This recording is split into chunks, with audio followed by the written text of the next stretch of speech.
Shall we start? Okay. Om Shuklam Bharadaram Vishnum Shashivarnam Chaturbhujam Prasannavadanam Dhyayet Sarva Vignopashantaye. Om Sahana Bhavatu Sahano Bhunaktu Saha Viryam Karavavahai Tejasvinavadhitamastu ma vidvishavahai. Om Shanti Shanti Shanti. Harihi Om Shri Gurubhyo Namaha. Harihi Om.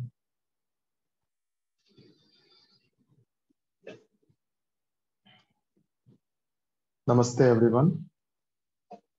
So in the last class we were discussing about Veda. What is the means of knowledge in Hinduism? The source of knowledge as Veda. Veda is a book of knowledge. And also we saw the six visions, six darshanas. And what is history, Purana, and also about epic called Mahabharata and Ramayana. And this Gita, the Bhagavad Gita, comes in one portion of Mahabharata. Mahabharata has 100,000 verses. It is in the verse form. So Bhagavad Gita also is in the verse form. For example, we have a different way of writing, prose, in the form of prose, in the form of sutra, aphorism. So sutra is like a formula. And mantras also, like the Vedanta, the last portion of Veda, which is in the form of Upanishads, they are in the mantra forms. Mantra cannot be sung, it can be chanted. So that also we saw in the last class, the mistake in chanting, what result can come. So here Bhagavad Gita is in the verse form. It can be sung also. So sometimes people call it as a song of God, etc. Even though it is in a very systematic way, it can be sung. Bhagavad Gita has 700 verses, total 700 verses, and it has 18 chapters. Every chapter has a subject matter. So, as I said, every word comes from the root meaning of Sanskrit. We have around 2,000 roots. If you want to know exact meaning of the word, then you should have a knowledge of root, from which root it is coming.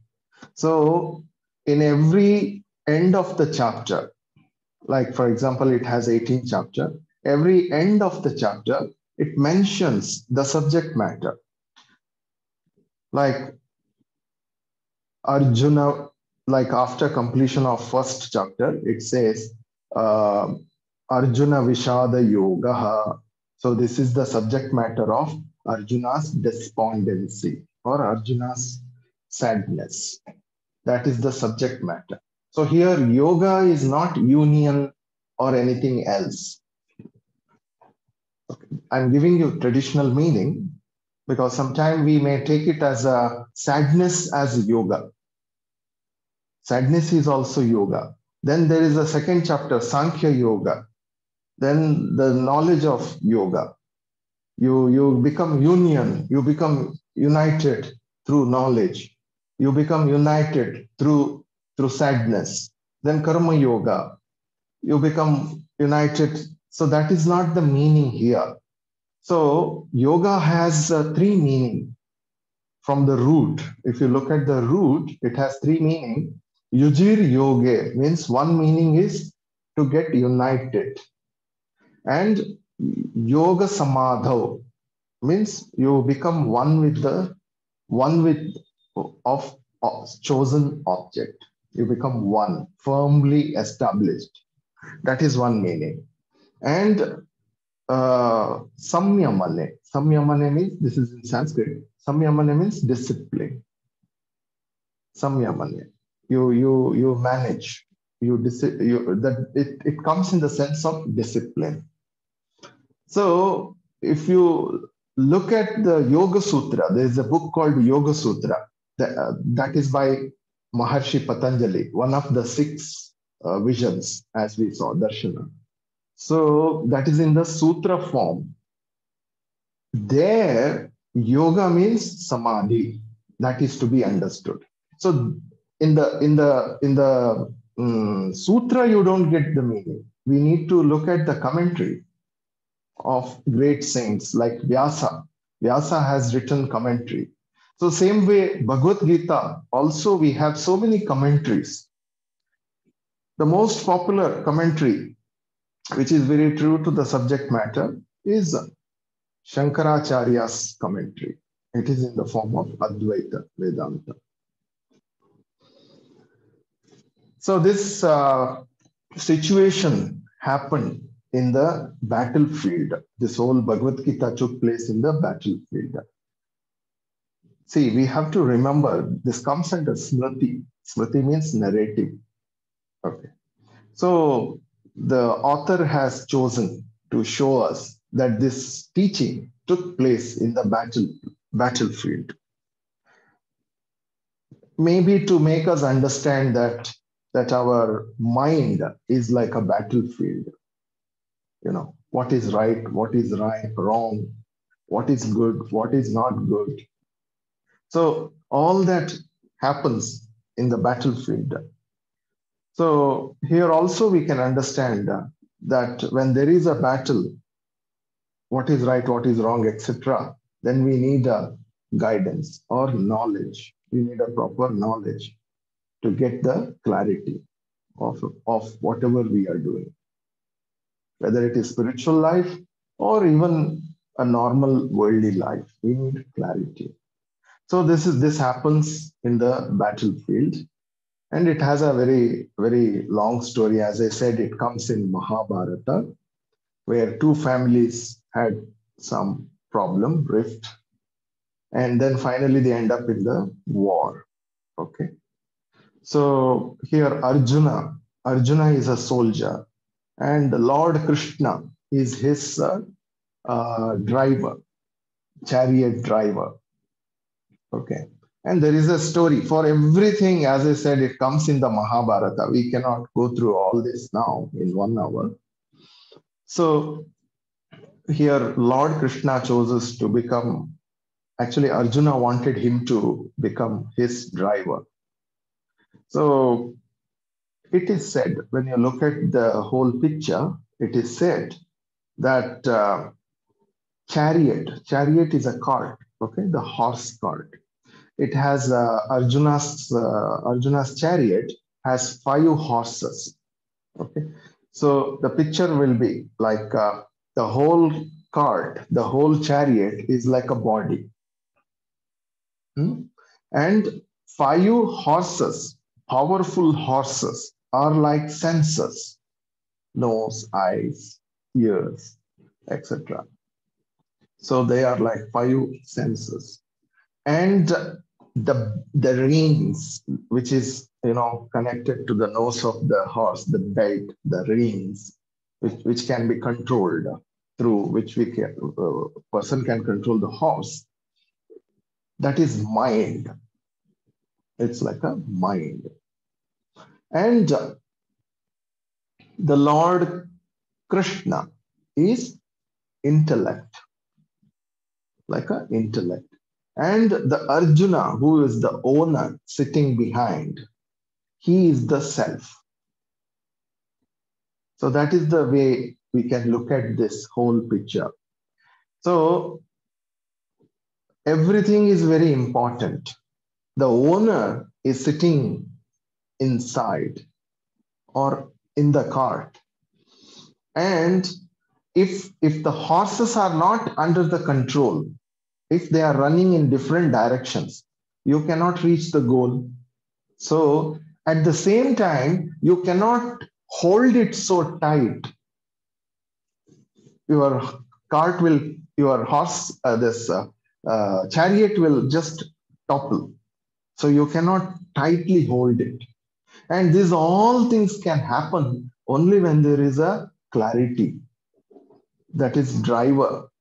Driver, if he is drunk, if he is not clear, if he is confused, whatever you tell him, he may not listen to you. He may do whatever he wants. So the clarity, the buddhi, that's it, that is intellect. So it is said, if you want to have a success in life, then you should have an intellect. In your intellect, there should be Lord Krishna. So if your intellect becomes Lord Krishna, means the clarity. Lord means here light, in the form of light. Devaha. Devaha in Sanskrit comes from div root. Div means to enlighten, to light up. Okay. So when there is light in your intellect, knowledge, then everything is perfect.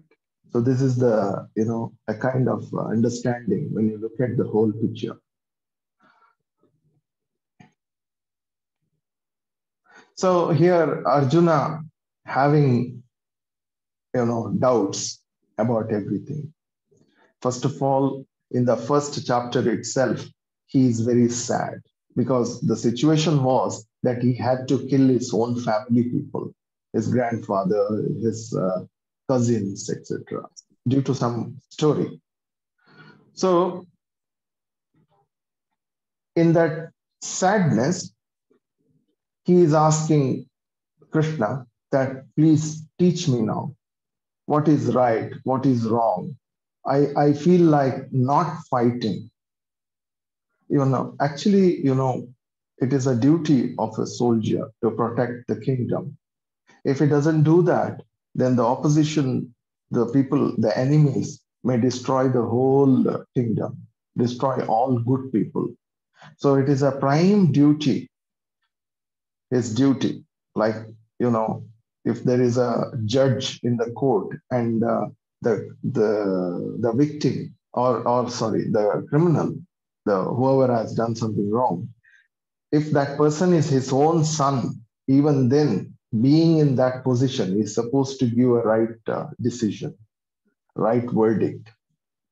So same way here, Lord Krishna tells him, no, you cannot run away. You have to fight. So this is the whole Bhagavad Gita begins. In this way, it begins. And it covers the subject matter, as I said, 4 yogas. Here, 4 yogas means 4 subject matter. What is that? Jnana yoga, that is knowledge yoga, the subject matter of knowledge. Karma yoga, subject matter of action. Bhakti yoga, the subject matter of devotion. And Raja yoga, the subject matter of meditation. So these 4 yogas are covered in this all 18 chapters, in the 700 verses. Is this, because I'm not going chapter wise, I'm just giving you the essence of Bhagavad Gita, what it is, the summary. Is this 4 yogas are independent, or they are all one? That is to be understood. Because sometimes we hear that the people who are not intellectuals, okay, the people who are dull, they should practice bhakti yoga. Bhakti yoga means devotion. One should practice devotion. And if somebody is not very active, he should practice karma yoga. Okay.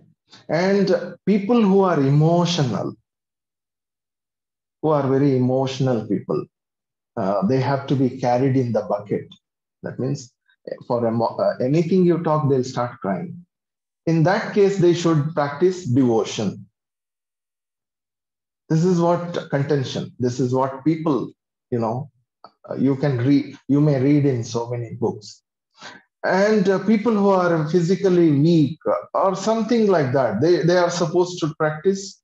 Or if somebody is very much interested in meditation, silence, want to be themselves, they should practice Raja Yoga. This is what is said. But when you have the background of knowledge of Vedic, the point of the view of Veda, then you understand that even in the Bhagavad Gita itself, Lord Krishna says there is only two yoga: Jnana Yoga and Karma Yoga. In one of the verse, he says it has only two yoga. All other yoga comes under this bhakti, Raja Yoga. It's all action. It has some disciplines there to be followed. Those all comes under Karma Yoga. And what is to be known? What is that stopping us? Or what is that making us feel bound? That is ignorance. So knowledge is the only solution. When you have knowledge, then there is no ignorance about anything. So, for example, generally we take it like, if you look at the Indian lamp, we have a mud lamp. We use that mud lamp, especially in the festivals like Deepavali, that is a festival of light. We use that mud lamp. So it is explained in a way that a lamp, the earthen lamp, that is mud lamp, is like karma yoga. Okay. And the oil inside is bhakti yoga.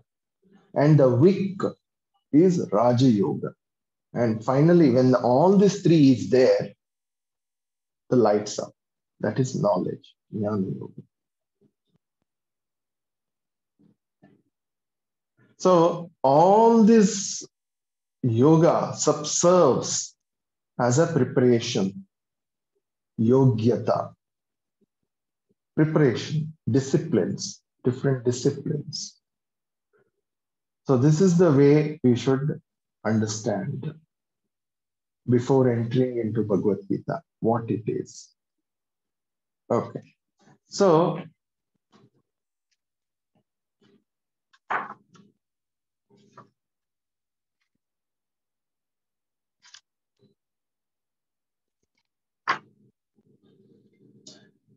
Arjuna asked Lord Krishna, what is truth?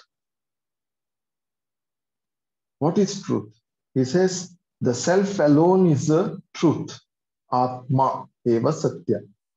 Means self alone. There is something called essence. The existing, something existing. Like for example, when you look at the body is not a permanent. There is something which is there always. What is that? That's self. Or you can call it as consciousness. Okay. So this is what was told by Krishna. There is something called self, which will never die, which is already there. Only body dies. Body alone dies. Self remains. Then Arjuna, again the question comes. I think it is very true. I understand what you are saying, but my mind is not ready.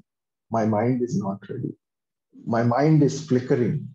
It travels everywhere. What I'm supposed to do? Okay. So then he says, you practice karma yoga. You practice karma yoga.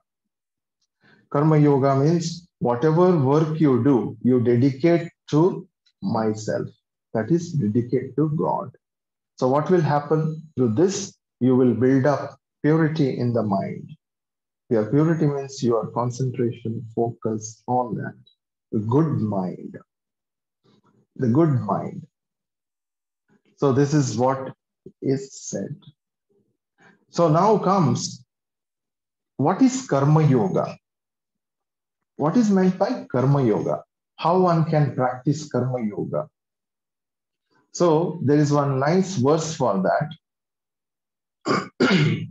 Karmanyevadikaraste ma phaleshu kadachana ma karma phala heturbhuhu ma te sangos tva karmani. Means he says, you have right only on the action, not on the result. You can work, you can do whatever you are doing. What is that binding us? When we have that anxiety for our result. So that is the root cause for suffering. So here, when you work, if you work with the attitude of karma yoga, so this karma yoga is an attitude. Like, for example, when you go to the temple or church, in India, especially when you go to church, they give us offered food. When you go to temple, you're supposed to take some fruits or sweets or something for offering. And after that, the priest will give you back. He offers that food to the Lord and gives you back. And you take it with lot of reverence. So that is the attitude. You do your work as a devotion, with all energy.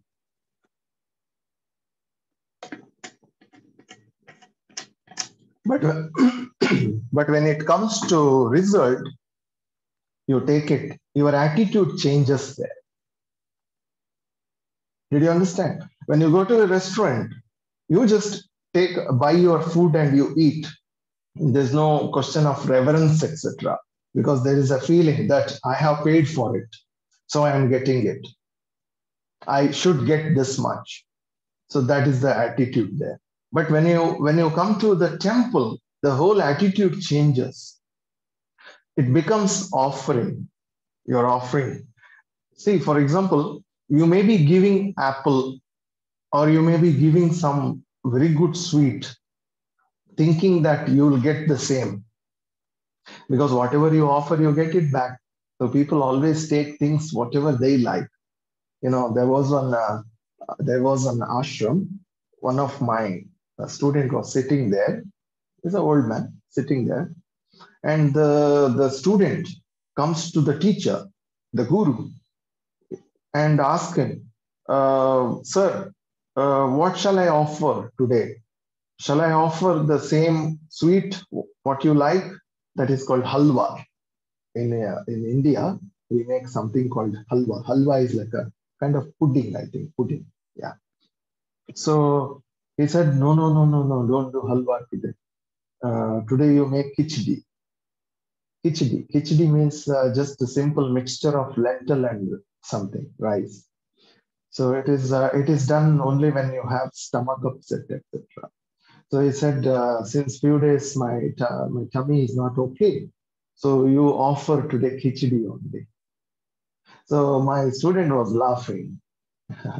Then he came and told me this is what happened. So here you can understand that offering, you cannot call it as an offering, because there he expects something from that.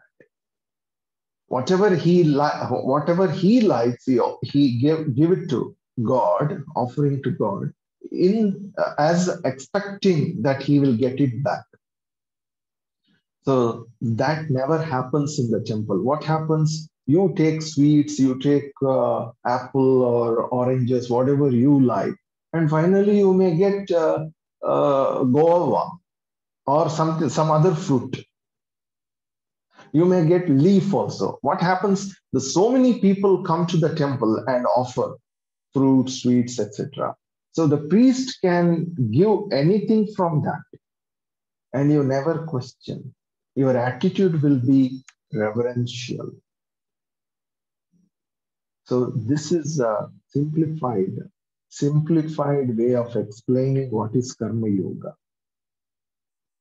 You do your work with the full mind, with lot of devotion, but when it comes to result, if you have the attitude of taking it as an offered food, it's called prasada. Whatever you get is offered one, and you have no choice. Without, there's no choice that you want this or that. You give it with all reverence, and you take it with all reverence. In some of the temples, you go with a lot of things, and finally they'll give you one drop of water in your hand. It's called tirtham. You will be surprised. Oh my God, where's my apple? Where's my sweets? That's given to somebody else. It's over. It's a big line. So many people coming in line. They are distributing. Whatever sweets you have offered, it's already given. Finally, you come. They'll give one leaf to you. One tulsi leaf, or a few drops of water in your hand. Even if not that, they will give you some ash, little ash, like Shiva, they put on the forehead. That is prasadam. But the attitude will be with a lot of reverence. It's no more ash for you. It is something different. So this should be the attitude towards the result. If you have this attitude, you have no sorrow. This is the practice. This practice is called karma yoga. So karmanye eva adhikaraha. Did you understand now how Lord Krishna is unfolding the knowledge? How he is explaining to Krishna, to Arjuna, when he had a problem. So here, sometimes people say that being God, how could he push him to fight, to war, towards war? So here, again, you have to remember it's a smriti. It is narrated. So here, war is karma, action. As a soldier, what is his duty? Protect. He has to protect. His duty, his prime duty, his family, everything becomes secondary. His prime duty is to protect. So same way, what is the duty of a doctor? His duty is to serve the patients. What is the duty of a student? The prime duty is to study. Other all become secondary. So here, Lord Krishna pushing him to do his duty. Hey, you have come as a soldier, well prepared to fight. That means you are convinced that what you are doing is right thing. If you don't fight, they will finish the whole kingdom. All good people will die. The people who are following dharma, following moral life, they all will die. And there will be no good people on this earth. So it is your prime duty to protect those people as a soldier, as a kshatriya. So go and fight. Come on, fight. Do your karma. So this is what we are supposed to understand. It's not that Krishna loves blood, that he wants to see those people's blood. Not in that sense. This is what we are supposed to understand. So the whole Gita, in between, in a few, after one or two chapters, again he will say, stand up, Arjuna, do your work, do your duty. So it is reminding Arjuna not to run away from the duty. Like Arjuna says, when Krishna says that knowing the supreme truth is freedom, moksha. There is supreme truth by which everything has come, the whole creation, everything has come from something. If you know that, and that is not different from you, that is the self, what we are talking about. There is one truth which is not different from you. Then what about the body? Body is impermanent. Body cannot be taken as a truth. There is something which is existing. So if you know that truth, you are muktaha, you are free. Then Arjuna gets a doubt. Oh my God, if that is the truth, then what I am doing here? Why you push me into the work? Why you are asking me to fight? You tell me the truth, you say that there is one truth, knowing which I become free, then why are you pushing me to work? Why you are giving lectures on karma yoga? Rather, I just go to the forest and meditate and get free, get freedom. Krishna says, do you think that you can go and sit and meditate? So here, he teaches him the preparation. See what happens if Arjuna would have dropped the fight, his duty, and gone to the forest. Okay, just imagine that Arjuna gives up his fight and all this karma yoga, everything he gives up and goes to the forest. Just imagine that he is going to forest and sitting there meditating. He is enjoying the silence. How many days? Maybe 1 week, 10 days. Then he need food, water, something he need, as a human being. Then he will look at the nearby villages or something, people. Okay, he is like a yogi with long hair and all that. People may give him food. So then he will come in contact with people. People will think that he's a yogi and they will like to know something from him. And they will tell their stories, their sadness to him, share with him. Then again, that feeling that I should support these people, I should serve them. Because he is already coming from the background of king. The nature, the basic nature is there to protect people. So that may pop up that I have to protect these people. What I'm doing here, I'm just enjoying myself sitting in meditation. No, I should protect. This thing may pop up and he may start one training center there to train all those boys, children to protect themselves. Hey, you people have to protect yourself. Come on. I will teach you all the warfare. Then after some time, you'll see huge complex, huge building where Arjuna has become CEO of that institute. Then what about meditation, silence? Gone. So this is what happens if the person is unripe, if the person is not right, not ready. So the preparation, yogyata, you have to prepare yourself. How? By doing whatever you are doing. Also, you cannot run away from where you are, in which situation you are, because we are born to do and grow.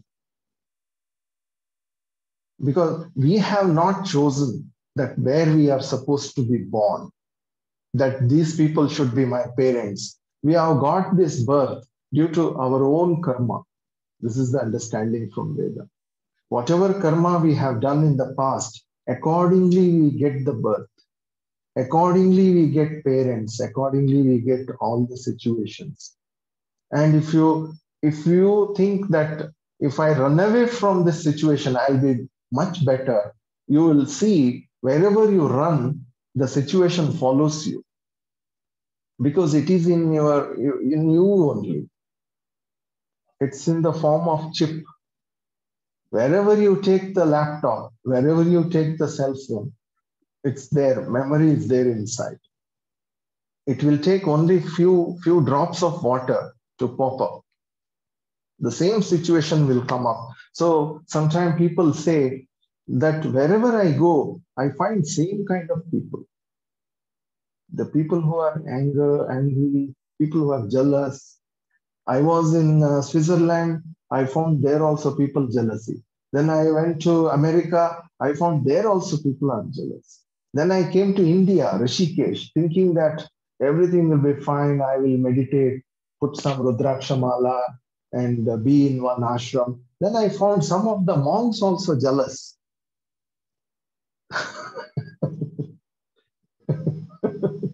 So then finally he reject the world, saying that world is not good. This is the biggest complex, that I am good, world is bad. Also, vice versa. I am bad, world is good. Both are dangerous. So that's why Krishna gives him the teaching for readiness. He says, do your duty. Don't just run away from the situation, because wherever you go, you will find the same situation. Because it's in the mind, it's not outside. So this is the teaching here. Then Arjuna understands. Okay, I understand. I want to know that whatever you are saying is very good. I accept your teaching. But the mind is so disturbing. It is very difficult to control.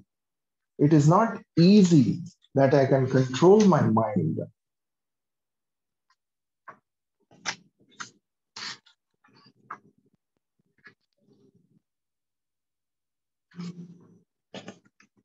I just look at the verse. Which verse is saying that? Yeah, I got it. Chanchalam, I'm just giving you a sample, okay? Sample of teaching. Chanchalam hi manak Krishna pramati balavadradam. Tasyaham nigraham manye vayoriva sudushkaram. He says, in fact, Krishna, hey Lord Krishna, the mind is agitation, a strong, well-rooted. It is so difficult. It is so strong. I think it is impossible to control as the wind. It's like controlling the wind. That difficult. Then Krishna says, Sri Bhagavan Vacha, that is again immediate next answer. Asamshayam Mahabaho. Asamshayam means, yes, you are right. You are right. No doubt that it is difficult. Lord Krishna did not say, hey, what are you talking? It's so simple, okay? He did not say that. He said, no doubt, I understand how difficult it is, not easy. The mind is difficult to master, but abhyasena tu kaunteya vairagyena cha. He gives a technique to control the mind. What is that technique?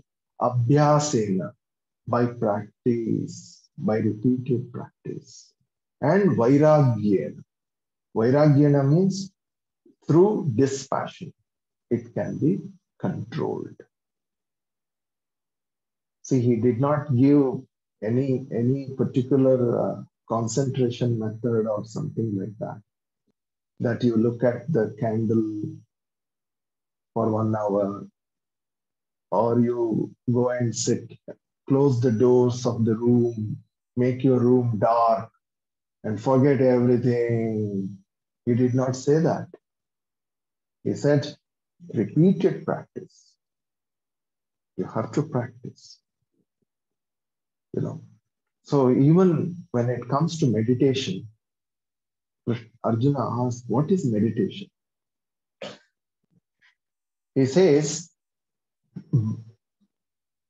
yato yato nivarte. Whenever mind runs away, whenever mind goes outside, you bring it back. You try to bring your mind back. See, for example, when you meditate, you focus on something. It can be your breath. You know, the idea is the mind is scattered. Mind is everywhere, like a wind, as Arjuna said. It is like a wind. It's not easy to control. The more you control, the more stronger it becomes. So it just runs away everywhere. So what is meditation?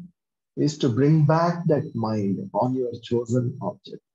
It can be your breath. It can be the name of God, the name of the God also. It can be a particular mantra. It can be a particular sound with the meaning. If you have sound with the meaning, then you can focus well, better. So this is what meditation he talks about. Whenever the mind goes, you bring it back. That is meditation. So here, Vairag Abhyasa, that practice, you practice, repeatedly you practice. How long? As long as you establish on the truth. Till then. Vairagya, dispassion. What the reason the mind runs away after object for security. We think that objects of the world will make me happy. House, money, gold, people, friends, partner, whoever it is. All the objects of the world alone can make me happy. That is the idea here. But what happens finally? All these objects are not permanent. So how you can be happy? Very difficult. It's impossible that I can be happy with on which that are not permanent, which are full of changes. I believe someone to be my own, can be anyone, friend or family or anyone. Thinking, I believe them, I trust them, but sometimes you see they are different. They have changed because everything is changing in this world. Even your own mind is not permanent. It keeps changing. So understanding of the changefulness of the objects, changes taking places every moment to moment, that understanding is vairagya, dispassion towards all these objects of the world. So dispassion is not something negative in the negative sense. If it is negative sense, it's again your psychological problem. This is not good, everybody is bad. That is not the thing to be understood here. Here, out of maturity, out of, out of your own experience of life, out of knowledge, you understand that whatever is here is full of changes. Nothing is permanent. Everything is impermanent. This understanding comes in your heart. You see that immediately you feel contented, and in a sense, you feel peaceful. There is a shanti in your heart. So this is what practice here Lord Krishna gives to Arjuna, that yes, of course, I accept what you are saying is very true. It is not easy that you can control the mind, but it can be possible. It is possible through repeated practice and dispassion. With these two, you can handle your own mind.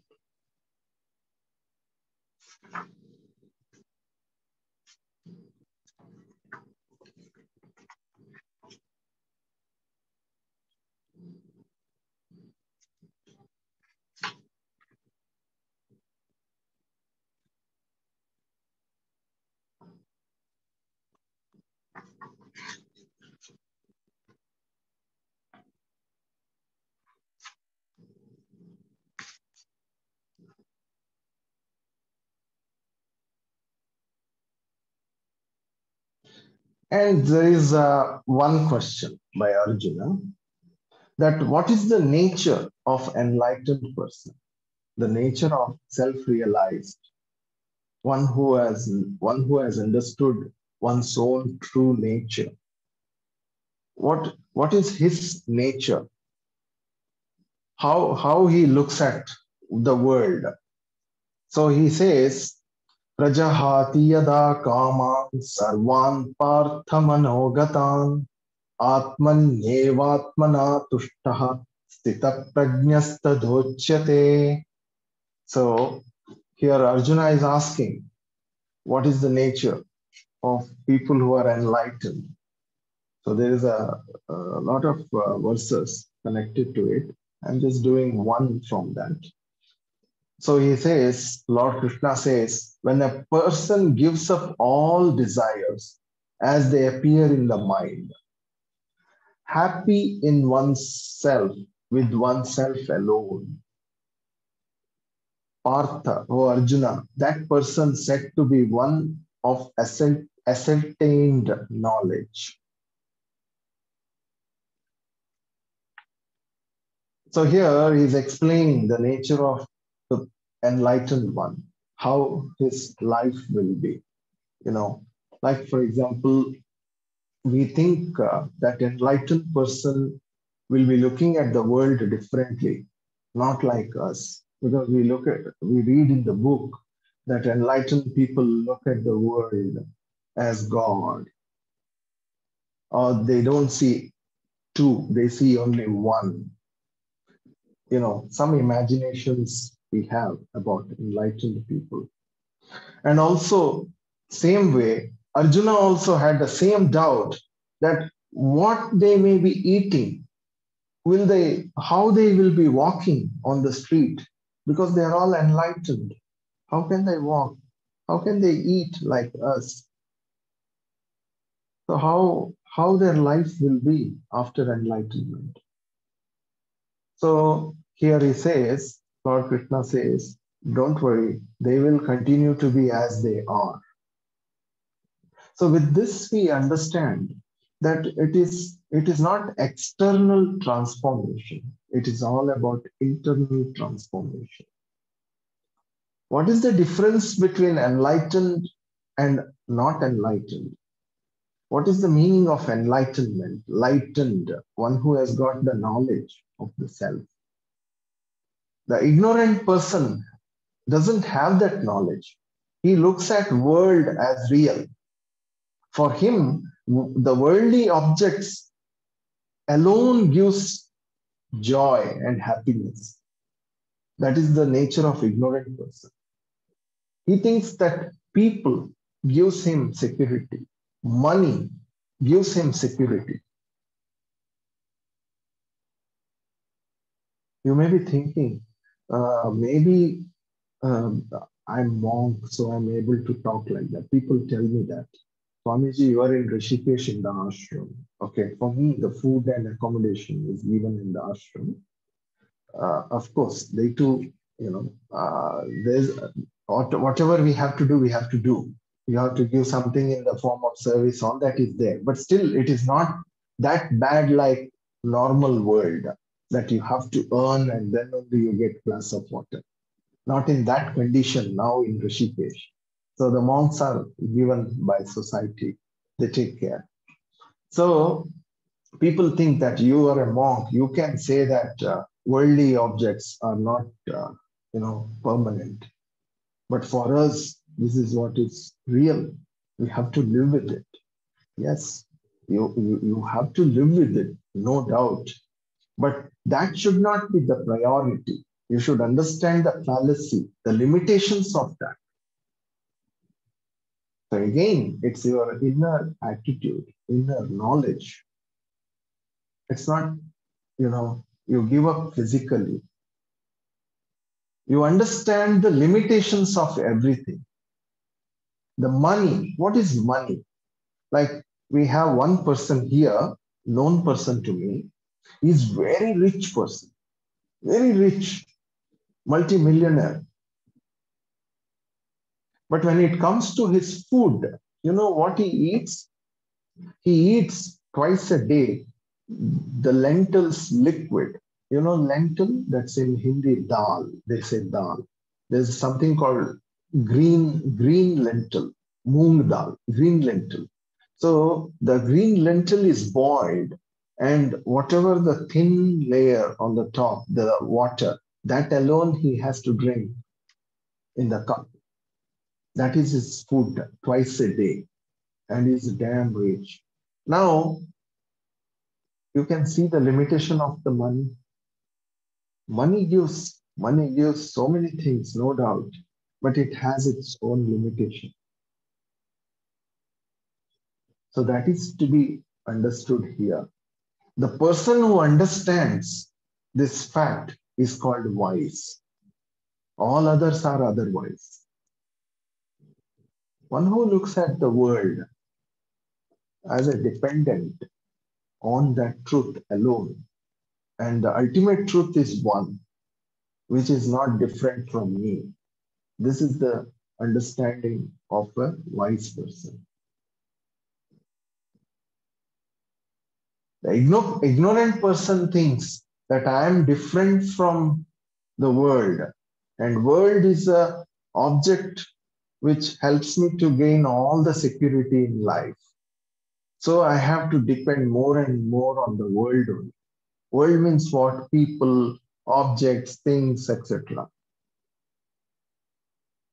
So for my happiness, I have to depend on the world. But in the scriptures, it is said the happiness is your own nature. The happiness cannot come from outside.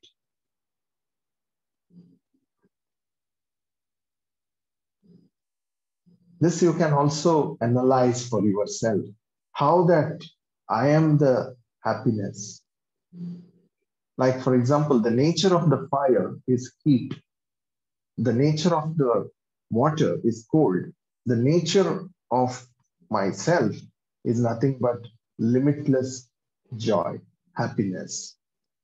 Like, for example, if this joy and happiness is outside of me, then that object should continue to give me happiness and joy.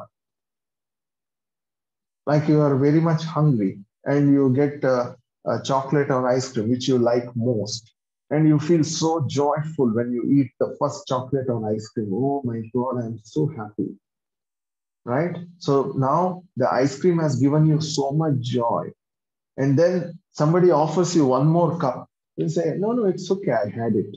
No, no, please have it, you like it, I know. Okay, then that person gives one more cup to you. Immediately you'll start saying, no, no, no, no, stop it. Enough. No, one more cup. Please don't bring this ice cream anymore in front of me. I will start vomiting. So now you can understand where that happiness is. If that happiness was in the ice cream, then you should continue to have that happiness one after one. The first one should give you happiness, second one should give you happiness, third one should give you happiness, the fourth one. No, it never happens with the objects. So it is said the happiness is not coming from outside, it is inside. This is one example. Another example, you know, you look at the child. This is the best example. You look at your child, you'll never see a child with sad face. You'll never see a child. Child means always joy, the happy child. When it is not happy, when somebody goes and pinches, pulls his hair, you go and pull his hair, he'll start crying. Or some mosquito bite, he'll cry. Or he is hungry. So these are the situation. It looks as if it is not happy. But by nature, child is always joyful, happy. So this is what we have to understand. There's one more example in the scripture. This is the last example. It is said that when you go to a deep sleep, when you get into a deep sleep, there's no object in the deep sleep. And when you wake up, if somebody asks you, that how did you feel? Immediately you say, I was so joyful. I had a very good sleep, deep sleep. I'm very joyful. So now the question is, in that deep sleep, was there any object to give you happiness? Was there people to give you security? Was there money? There was nothing there. In the deep sleep, there was nothing. But still, vaguely you remember that you were a joyful. So this is also a very good example to understand that our true nature is to be always happy. So this is the nature of the self. It comes from my own self. So this understanding is called wisdom. And one who has this wisdom is called jnani, knowledgeable or enlightened. This is what is understanding. This is what is to be understood. This is what is the teaching of Bhagwan to Arjuna. Of course, he covers a lot of subjects. He covers everything. Not only about spirituality, he also covers how to live, the moral codes, yoga, different types of yoga. So many things he covers, and also the duty of different people. All that is covered in this Bhagavad Gita. So it is one of the best book. And as I said, if somebody wants to know Hindu religion, then one is supposed to study this book. If you study this book, it is as well as you have studied the whole Veda. Because this book is called as the essence of Veda. It gives the gist of Veda. Okay, we'll finish the class here. Om Purnamadav Purnamidam Purnat Purnamudachyate Purnasya Purnamadaya Purnamevavashishyate. Om Shanti Shanti Shanti. Harihi Om Shri Gurubhyo Namaha. Harihi Om.